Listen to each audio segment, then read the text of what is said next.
Hello friends, welcome to this session. इस session में हम bank financial management which is an important component of the CAIIB exam, इसके बहुत ही important concepts को समझेंगे and we will also solve a few MCQs on that. ठीक है, तो पहले हम एमसीक्यूज खाली कर रहे थे, so now we will be discussing some topics which are really relevant for the exam from the exam point of view। जो भी इस टॉपिक से एमसीक्यूज बन रहे हैं उनको भी हम डिस्कस करेंगे along with this particular discussion. ठीक है, तो कुछ क्वेश्चंस आपको होमवर्क के लिए भी मिलेंगे, you can answer them. So this discussion is on module A of BFM which is international banking, उसका पार्ट 1 है ये। सो इसी तरह के और भी वीडियोस जो है बाकी सब्जेक्ट से रिलेटेड वो भी आपके सामने लाए जा रहे हैं, so please stay tune. Right, तो यहाँ पर हम ये चीज़ देख सकते हैं कि इंटरनेशनल बैंकिंग काफ़ी इंपॉर्टेंट चैप्टर, और इसका पहला जो चैप्टर है that is related to foreign exchange. Right, exchange markets and exchange rates and foreign currency, इन चीज़ों से रिलेटेड पहला हमारा चैप्टर है। Before moving ahead, I would like to tell you, if you are preparing for the JAB 2024 exam, the easiest, quickest, best way to qualify the exam is to be part of our master course। Why?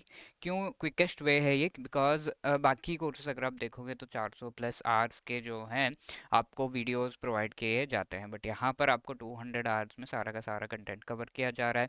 Each video 15-15 minutes की छोटी छोटी video से 14,000 plus MCQs provide किए जा रहे हैं। Previously exams में जो क्वेश्चंस आए हैं उनका बहुत ही बढ़िया पीडीएफ आपको प्रोवाइड किया जाता है ईच एंड एवरी एग्ज़ाम का। लाइक मई में हो चुका है, अक्टूबर में हो चुका है, तो दोनों जो 2023 के एग्जाम्स थे वो दोनों ही आपको प्रोवाइड किए जाएंगे। और इसमें बहुत ही बढ़िया एक्सप्लेनेशंस के साथ क्वेश्चंस को दिया गया है इन ऑलमोस्ट एग्जैक्ट फॉर्म जैसे वो एग्जाम में आए थे। डाउट सॉल्व करने के लिए काफ़ी सारे मीडियम अवेलेबल हैं यहाँ पर, एंड ऑल्सो लाइव क्लासेस के थ्रू हम सारा का सारा सिलेबस आपका रिवाइज करवा रहे हैं। Right, so if you are preparing for this exam, Edutap 75, ये अगर आप कोड यूज़ करोगे then you will get a 75% off on sorry all the courses, और लिंक डिस्क्रिप्शन में दिया हुआ है, you can click on the link to avail the course. Okay, so the first chapter is exchange rates and forex business. ठीक है, तो इसमें अगर हम देखें दो पार्ट्स में हम ये डिवाइड कर सकते हैं चैप्टर को, एक्सचेंज रेट्स हो गया एंड फॉरेक्स बिजनेस हो गया। तो एक्सचेंज रेट्स को समझने के लिए पहले फॉरेन एक्सचेंज एक्चुअली होता क्या है। एक्सचेंज रेट लिखा हुआ है ना, तो एक्सचेंज क्या होता है वो समझना बहुत ज़्यादा ज़रूरी है। ओके, तो what is the meaning of this forex, ये हम देख सकते हैं।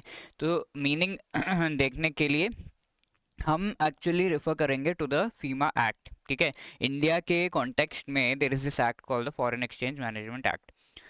नाम से पता चल रहा है ये एक्ट किस लिए लाया गया था, फॉरेन एक्सचेंज को मैनेज करने के लिए। तो we are trying to understand what is foreign exchange, obviously इसका डेफिनेशन इस एक्ट में दिया हुआ है।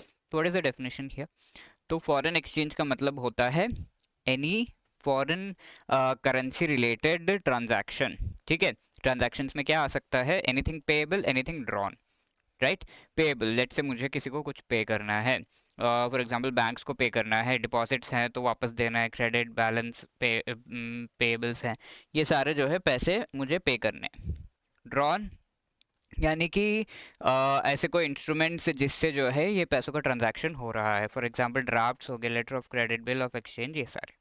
इसके अलावा कोई भी और ट्रांजैक्शन है जो फॉरेन करेंसी में किए जा रहे हैं, फॉर एग्जांपल मैं ट्रैवल कर रहा हूँ बाहर और मुझे कुछ पैसे चाहिए ताकि मैं यूएस में यूएस डॉलर्स यूज़ कर सकूँ, तो मैं एक्सचेंज करूँगा उनको, that is a foreign exchange transaction. Simple, individuals के लिए। फॉरेन जो बड़े लार्ज कॉर्पोरेट्स है, बिजनेस है, वो क्या करते हैं, फॉरेन में अपना बिजनेस करते हैं। तो उस बिजनेस के लिए लेट्स से वो एक ब्रांच इस्टेब्लिश करना चाहते हैं वहाँ पे, तो लेट्स से आपकी बिजनेस है तो यू नीड मनी ना।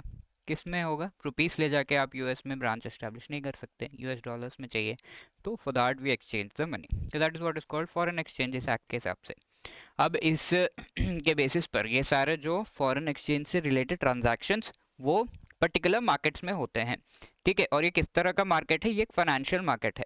फाइनेंशियल मार्केट कैसा होता है? एक बड़ा जो है मैदान होगा, उसमें स्टॉल्स लगे होंगे, शॉप्स लगे होंगे, और उसमें एक एक चीज़ जो है, अरे शेयर देना, ये देना, ऐसे होता है क्या? नहीं, सब्जी मार्केट नहीं है। फाइनेंशियल मार्केट मोस्टली ऑनलाइन होता है, आज के डेट में तो मोस्टली ऑनलाइन है। ठीक है, फिजिकली वो मार्केट आपको देखने को नहीं मिलेगा। तो forex market is a kind of financial market. Financial market का एग्जिस्टेंस मोस्टली जो है ऑनलाइन होता है। अब इसके फीचर्स देख लेते हैं। तो लेट्स से इंडिया में अभी जो मार्केट्स है मॉर्निंग 10 या 9 आई थिंक खुलते हैं, एंड देन 2 to 3 PM ये जो है बंद हो जाते हैं, क्लोज हो जाते हैं मार्केट्स। जो हमारा कंप्लीट मार्केट है, right, securities market, if I से प्राइमरी सेकेंडरी मार्केट, तो ये जो मार्केट है वो क्लोज हो जाता है, राइट, फॉर ट्रांजैक्शंस। तो अब ये क्लोज हो गया। ये क्लोज होने का मतलब क्या है? सारे दुनिया के ये जो स्टॉक मार्केट है वो क्लोज हो गए होंगे क्या? नहीं, ऐसा नहीं है। तो पूरे दुनिया के स्टॉक मार्केट्स अभी कुछ पार्ट्स में जो है वो चल रहे होंगे। क्यों?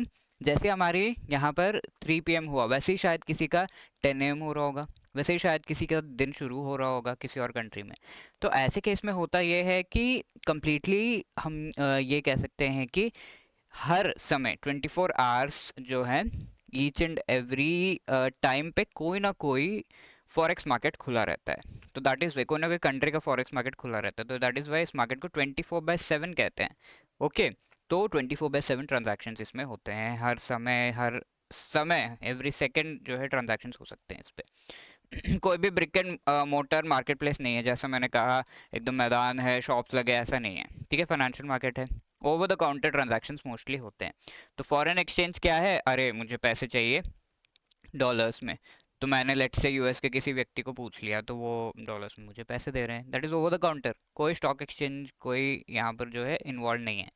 अगर आप स्टॉक एक्सचेंज के थ्रू कर रहे हैं ये सेम ट्रांजैक्शन, तो that is called stock exchange traded transaction, ठीक है, स्टॉक एक्सचेंज के ऊपर किया हुआ ट्रांजैक्शन। बट अगर स्टॉक एक्सचेंज के थ्रू नहीं कर रहे हैं, डायरेक्टली मैंने बात कर ली लेट्स से यूएस के प्रेसिडेंट से और उनसे मैं डॉलर्स एक्सचेंज करवा रहा हूँ, तो that will be called obviously किसी और पर्सन से, नॉट द प्रेसिडेंट तो that will be called over the counter. तो over the counter mostly transactions होते हैं फॉरेक्स मार्केट में एंड हाईली लिक्विड होते हैं। लेट्स से आपके पास एक सिक्योरिटी, एक शेयर है, वो आप बेचना चाहते हो, फटाफट से कोई ना कोई बायर, पूरे दुनिया में एक बायर तो मिल ही जाएगा, है ना, तो वो हाईली लिक्विड होता है। इसी को लिक्विडिटी कहते हैं कि फटाफट ट्रांजैक्शंस हो रहे हैं। आप सेल करना चाहते हो, लो जी मैं खरीदना चाहता हूँ, आप अगर खरीदना चाहते हो, लो जी सामने से आपके प्रोडक्ट्स अवेलेबल होंगे, तो that is called highly liquid, ठीक है, फटाफट ट्रांजैक्शंस। अब फैक्ट्स से रिलेटेड क्या है? डेली टर्नओवर ग्लोबल फॉरेक्स का जो है वो इंक्रीज ही होता ही जा रहा है, ठीक है। 2020 में ये 6.60 ट्रिलियन यूएस डॉलर्स था, ठीक है, ट्रिलियन यूएस डॉलर्स था दैट। एंड इंडियन अगर हम देखें, ग्लोबल फॉरेक्स की बात है ये, इंडियन अगर हम देखें, इंडियन फॉरेक्स ट्रांजैक्शंस की बात करें, तो ओवर द काउंटर जो ट्रांजैक्शंस हो रहे हैं उनका टर्नओवर 34 बिलियन यूएस डॉलर्स रहा है इन 2019-20। ये है एक्सचेंज ट्रेडेड डेरिवेटिव्स का कितना है? 12.2 बिलियन यूएस डॉलर्स, ठीक है। तो ये काफ़ी लार्ज वैल्यूज है और ये इंक्रीज होता ही जा रहा है, that is what is said. Exchange rate fluctuation time, यानी कि एक्सचेंज रेट, यानी कि लेट्स से इंडिया का जो करेंसी है, राइट, 1 यूएस डॉलर के सामने 80 रुपीज़ है, एग्जाम्पल, राइट। 3 सेकेंड्स के बाद अगर आप देखोगे इसी सेम को, तो एक्सचेंज रेट चेंज हो चुका होगा, 81 रुपीज़ है। Okay, every 3 to 4 second exchange rate change हो जाता है, ये कहा जा रहा है, बढ़ सकता है, कम हो सकता है, मैंने एक एग्जांपल दिया। और most of this forex markets Monday to Friday work करते हैं in most of the countries, most of the countries के ऑलमोस्ट सारे कंट्रीज में मंडे टू फ्राइडे ये वर्क करते हैं, ठीक है। बट ट्रांजैक्शंस आपके अवेलेबल होते हैं, ट्रांजैक्शंस आप कर सकते हैं 24/7। अब पार्टिसिपेंट्स कौन कौन है ये फॉरेक्स मार्केट्स में, वो चीज़ देख लेते हैं, ठीक है। फॉरेक्स मार्केट से रिलेटेड सबसे पहला तो पार्टिसिपेंट है सेंट्रल बैंक। सेंट्रल बैंक का क्या काम है भाई? Forex market, foreign exchange, foreign currency related central bank का क्या काम है? सबसे पहले तो सेंट्रल बैंक को रिजर्व्स मेंटेन करने होते हैं। तो पहली चीज़ है कि central bank has to maintain some reserves. क्या क्या हो सकता है इस रिजर्व्स में? गोल्ड हो सकता है, फॉरेन करेंसीज हो सकते हैं, और जैसे हमारा आईएमएफ है, आईएमएफ का रिजर्व ट्रांच होता है, तो we will learn about this आगे बढ़ते हुए कि ये सब क्या क्या है। आईएमएफ का रिजर्व ट्रांच होता है, यानी कि ये एक राइट मिलता है इंडिया को कि आप थोड़ा सा पैसा आईएमएफ से ले सकते हो, it can be in any currency, ठीक है। तो इस तरह का एक right, that is reserve tranche, उसका कुछ परसेंटेज होता है, कितना ही पैसा ले सकते हो, उससे ज़्यादा नहीं, ऐसा कुछ, ठीक है। और आईएमएफ का जो है एसडीआरस होते हैं, एसडीआर भी एक तरह का करेंसी हम करेंसी रिजर्व एसेट है, ठीक है। इसका मतलब ये है कि आपके पास एसडीआर है तो वो आप एक्सचेंज कर सकते हो फॉर सम मनी, ठीक है, वो किसी भी करेंसी में हो सकता है, दैट इज द थिंग। तो ये चीज़ें रिजर्व में आते हैं आरबीआई की इनमें से आप देख रहे हो ये पार्ट फॉरेन करेंसी मेंटेन करना होता है, तो उसे मैनेज करती है आरबीआई। साथ के साथ हमारा जो इकोनॉमी में अगर फॉरेन करेंसी की मात्रा जो अमाउंट है वो ज़्यादा हो गया, कम हो गया, तो हमारी जो डोमेस्टिक करेंसी है दैट इज़ रुपीज़ की वैल्यू फ्लक्चुएट होने लगेगी। तो इसकी वैल्यू को भी मेंटेन करने का काम हमारे central bank that is reserve bank of India का है। I hope this thing is very clear. अब ये तो पहला पार्टिसिपेंट हो गया at the highest level. Next क्या है, commercial bank, for example SBI. ठीक है, एसबीआई एक ऑथराइज्ड डीलर है। ऑथराइज्ड डीलर का मतलब क्या होता है, ये आरबीआई के द्वारा ऑथराइज किए जाते हैं कि एसबीआई, हाँ एसबीआई जो है ऐसा बैंक है जो कि फॉरेन करेंसी रिलेटेड ट्रांजैक्शंस करवा सकता है। कोई एसबीआई के पास जाके मेरे रुपीस को डॉलर में कन्वर्ट करो वो पूछेगा तो SBI can do that, obviously legal manner में, बहुत अच्छे से सारी चीज़ें देख के, राइट। तो that particular entity is called an authorised dealer and these are mostly banks. ठीक है, अब सिर्फ ये क्या ऑथराइज डीलिंग यही करते रहता है फॉरेन एक्सचेंज ये करना, नहीं, अपने खुद के फॉरेन एक्सचेंज जो रिजर्व्स है, पैसे हैं, खुद भी उसे मेंटेन करना होता है, तो उसके लिए इन्वेस्ट भी करता है एसबीआई। ठीक है, हेजिंग, जहाँ पर कोई भी लॉस अगर हो रहा है या फिर लग रहा है कि लॉस होगा, तो उसको बैलेंस करने के लिए इन्वेस्ट करना, या स्पेकुलेट भी करते हैं ये कि फ्यूचर में जो है इससे हमें प्रॉफिट होगा, यहाँ इन्वेस्ट करते हैं, तो दैट ऑल्सो दे डू। इसके अलावा इन्वेस्टमेंट बैंक्स या इन्वेस्टमेंट फंड हो सकता है, ये फंड्स मूव करने में हेल्प करते हैं। लेट्स से आपको बहुत सारा पैसा, you have to move from here to US, तो you can do that clients के लिए through investment banks, investment funds, ये कर सकते हैं। ये खुद भी इन्वेस्ट करते हैं, hedging and speculation. Again brokers जो हैं, फॉरेक्स ब्रोकर्स होते हैं, दे आर ऑल्सो पार्टिसिपेंट्स, ये मिडिल मैन बनते हैं। लेट्स से मुझे इन्वेस्ट करना है, मुझे डॉलर्स चाहिए, तो क्या मैं डायरेक्टली यूएस में किसी को भी कॉल करके मंगा लूंगा? नहीं, I have to contact a broker. तो ये ब्रोकर को पता होंगे कि किससे लेना है, कहाँ से मिलेगा, क्या क्या सोर्सेस है, किस रेट पे कैसा मिलेगा, सारी चीज़ें ब्रोकर को पता है। तो that is why middle man is really required in this particular thing. Corporations क्या करते हैं, again they also move funds for self. ठीक है, ये क्या करते हैं, क्लाइंट्स के लिए मूव करते हैं इन्वेस्टमेंट बैंक्स फंड्स।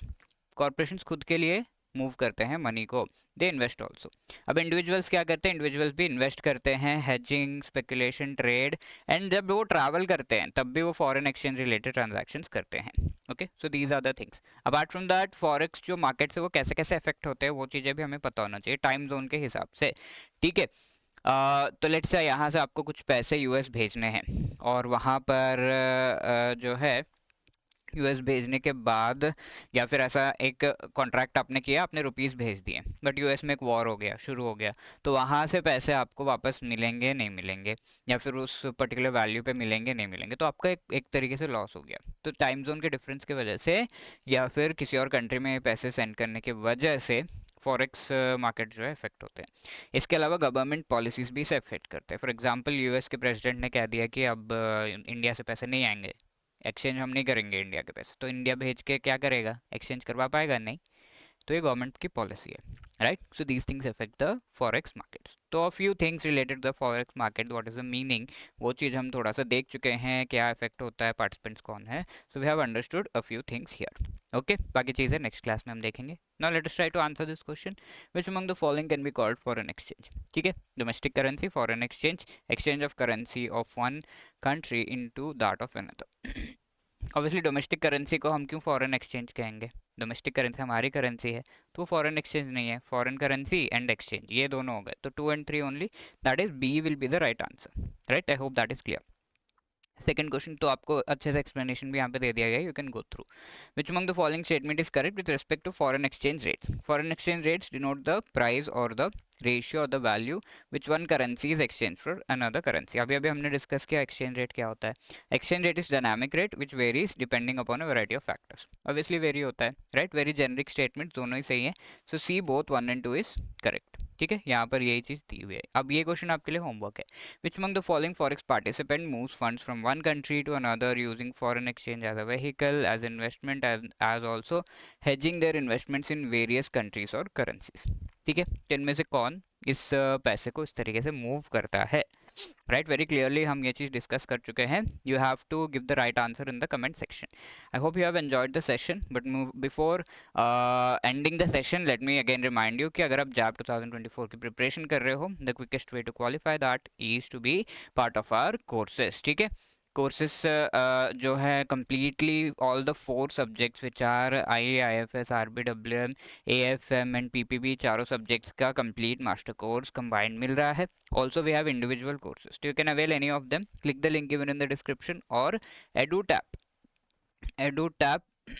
75 ये कोड अगर आप यूज़ करोगे, सॉरी 75, तो 75% का डिस्काउंट उस पर मिलेगा आपको, राइट. ये कूपन कोड आपको यूज़ करना है, right. All the best. Also do check out the most important topics का हम जो है बहुत ही बढ़िया एक guide book in the form of PDF provide कर रहे हैं, जिसका लिंक आपको डिस्क्रिप्शन में मिल रहा होगा और नीचे स्क्रॉल भी हो रहा होगा वो, राइट. तो you can click on that. Most important topics जो हमारे चारों कंपलसरी सब्जेक्ट्स है कैब एग्जाम के, उनमें से मोस्ट इंपॉर्टेंट टॉपिक्स जानना बहुत ज़्यादा ज़रूरी है, which will help a lot in are exam. ठीक है, एग्जाम में ये चीज़ आएगी, ये नहीं आएगी, ये पता होगा तो आराम से हम जो है जो चीज़ें आएंगी वो पढ़ेंगे, है ना. तो इसका पूरा डॉक्यूमेंट हमने बना रखा है, ईच एंड एवरी चैप्टर से क्या आ सकता है क्या नहीं. तो please have a look at that. आप नीचे दिया हुआ जो डिस्क्रिप्शन है उसमें एक लिंक दिया हुआ है, you can download from there. PDF form में आपको मिल जाएगा, बहुत ही कलरफुल बढ़िया सा जो है पीडीएफ है. So if you have any other queries you can call us on 8146207241 या hello@edutap.co.in पर आप अपना मेल ड्रॉप भी कर सकते हो. आई होप आपको ये सेशन काफ़ी अच्छा लगा होगा. इफ़ यू हैव लाइक्ड और या फिर आपके कोई सजेशंस है, you can always mail us. And as you know my name is Surinder, so you can mail us. Also you can drop a comment in the comment section. All the best. Thank you.